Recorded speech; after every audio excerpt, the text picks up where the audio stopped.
Hai, selamat pagi, salam sehat untuk kita semua. Kita bertemu kembali di pelajaran di pertemuan kita. Adapun materi kita hari ini mengenai topologi jaringan komputer. Pengertian topologi adalah suatu cara menghubungkan komputer satu dengan komputer lainnya sehingga membentuk sebuah jaringan. Ini pengertian topologi. Jenis-jenis topologi yang kita bahas hari ini, topologi bus, topologi star, topologi ring, topologi mesh, topologi tree, topologi peer-to-peer, dan topologi hybrid. Yang pertama, topologi bus, yaitu sebuah topologi yang menggunakan kabel tunggal sebagai media transmisinya, atau kabel pusat, tempat di mana seluruh klien dan server dapat dihubungkan. Kalian boleh perhatikan gambar di bawah ini ya, topologi bus. Cara kerjanya yang pertama, setiap perangkat komputer terhubung dengan kabel utama atau disebut backbone, di mana masing-masing komputer dapat saling berkirim dan menerima paket data. Proses pengiriman paket data antar komputer hanya dapat dilakukan ketika kabel utama dalam keadaan bebas, di mana komputer lain sedang tidak melakukan pertukaran data. Ini cara kerja dari topologi bus. Kelebihannya, yang pertama, kemudahan dalam penambahan klien atau workstation baru atau komputer baru. Mudah digunakan dan sangat sederhana. Biaya instalasi murah karena kabel yang digunakan itu atau kabel yang dibutuhkan sedikit untuk jenis ini. Kekurangan topologi bus, yang pertama, sering terjadi tabrakan arus data. Proses pengiriman dan penerimaan data kurang efisien. Topologi bus yang lama sulit untuk dikembangkan. Dan jika ada masalah pada kabel, misalnya terputus, maka komputer workstation akan terganggu. Nah, ini kekurangan dari topologi bus. Yang kedua, topologi star. Ini disebut dengan topologi bintang. Nah, berbentuk bintang di mana pada umumnya memakai hub atau switch untuk koneksi antar klien. Topologi jaringan komputer ini paling sering digunakan karena memiliki banyak kelebihan. Nah, untuk topologi star, kita masuk ke ini bentuk dari topologinya. Jadi yang di tengah itu adalah hub atau switch yang berfungsi sebagai sentral ataupun server. Oke. Jadi bentuknya memang seperti bintang ya. Cara kerjanya yang pertama, beberapa jaringan komputer terhubung dengan pusat, di mana jaringan pusat tersebut berfungsi sebagai server sentral. Perangkat pusat hub atau switch ini akan menyimpan yang disebut dengan CAM ya, Content Addressable Memory. Jadi mampu menyimpan semua alamat perangkat komputer yang terhubung kepada switch. Oke, selanjutnya kita masuk ke kelebihannya. Yang pertama, jaringan topologi ini tetap berjalan baik walaupun salah satu komputer kliennya bermasalah. Jadi tidak saling mempengaruhi ya. Tingkat keamanan datanya baik. Kemudian user lebih mudah mendeteksi masalah pada jaringan. Dan yang terakhir, kelebihannya adalah lebih fleksibel. Nah, adapun yang menjadi kekurangannya, yang pertama, topologi ini terhitung mahal karena cukup banyak menggunakan kabel. Seluruh komputer dalam jaringan ini akan bermasalah jika hub atau switch mengalami masalah yang di tengah tadi. Kemudian topologi star sangat tergantung pada terminal pusat ya. Oke, yang di tengah ya, yang disebut dengan hub atau switch. Selanjutnya, kita masuk ke topologi ring atau disebut dengan topologi cincin. Ini merupakan topologi jaringan yang menghubungkan sebuah komputer dengan komputer lainnya dalam sebuah rangkaian yang melingkar, ya, atau menyerupai sebuah cincin. Jadi tidak ada di sana yang terputus, jadi saling tersambung atau terhubung. Kemudian ini menggunakan LAN. Bentuk dari topologi ring ini, jadi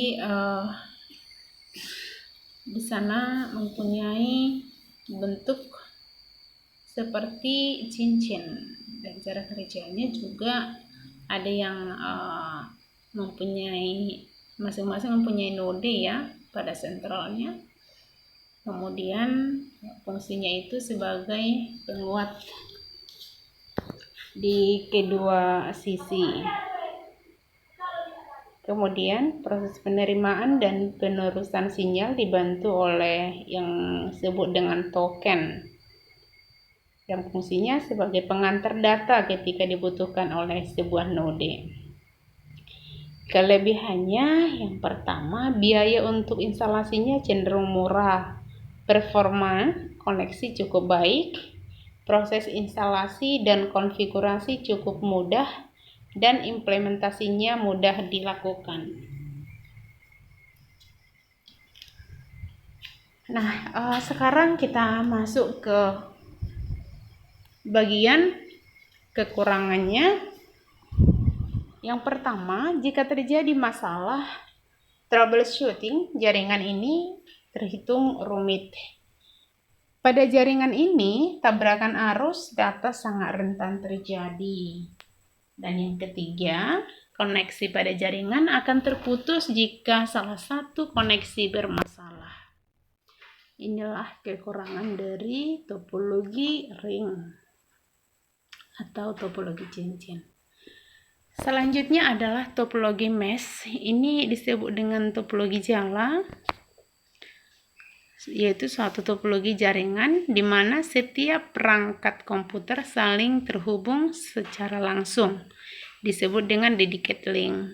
Topologi mesh biasanya digunakan untuk rute yang banyak dengan menggunakan kabel tunggal, sehingga proses pengiriman data tidak selalu melalui pada switch.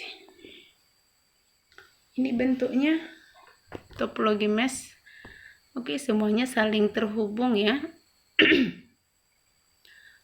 Nah, ini sulit dikembangkan ini. Adapun cara kerja topologi mesh sebagai berikut. Oke, setiap node dalam jaringan komputer terhubung secara langsung ke node yang dituju. Proses transfer data antara perangkat komputer berlangsung lebih cepat karena terhubung langsung dengan menggunakan kabel. Adapun kelebihannya, yang pertama, bandwidth limitnya cukup besar, security data sangat baik, tidak terjadi tabrakan arus data ketika jalur pengiriman data sangat banyak. Nah, ini kelebihan dari topologi mesh atau topologi jala. Kekurangannya, kabel yang dibutuhkan itu banyak.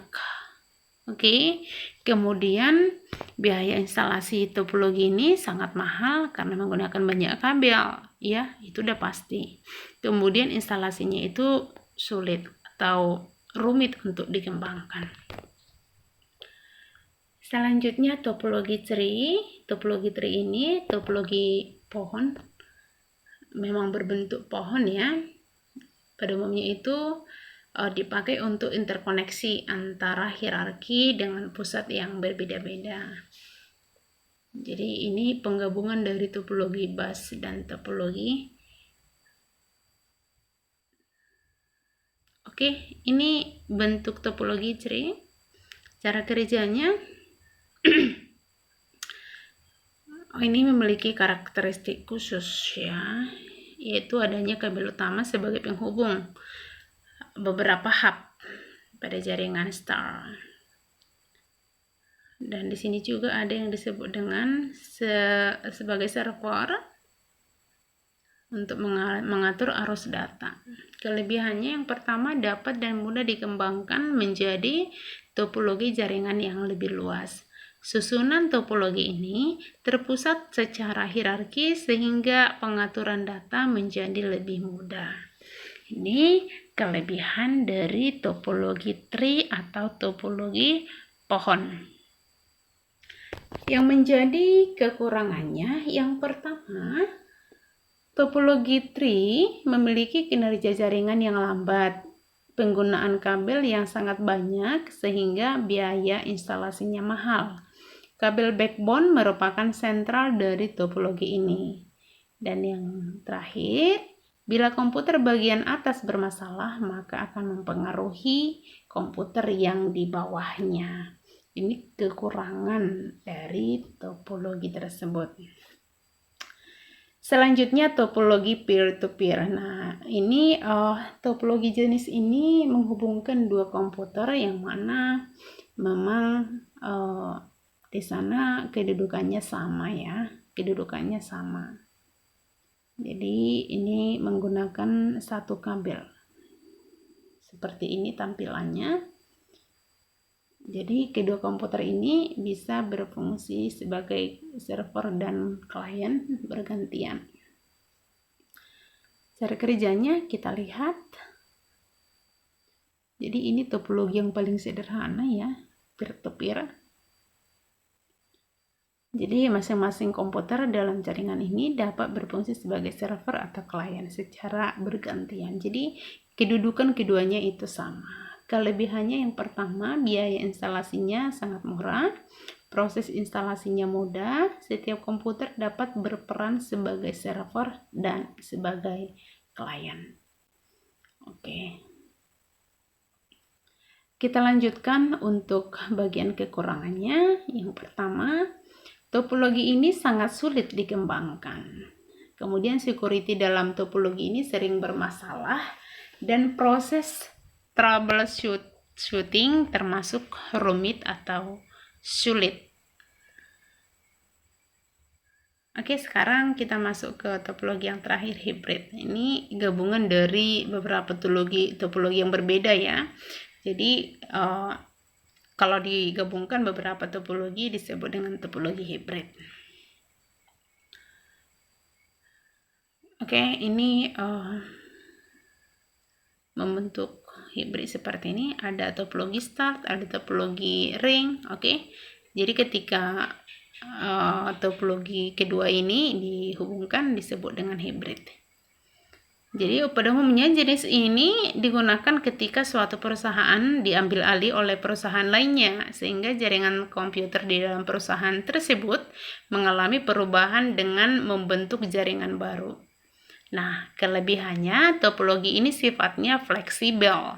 Penambahan koneksi lain pada topologi ini menjadi sangat mudah. Jadi mudah untuk digunakan ya topologi hybrid ini.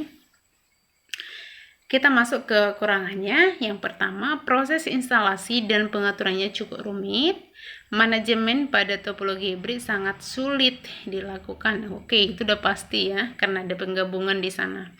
Dan biayanya cukup mahal.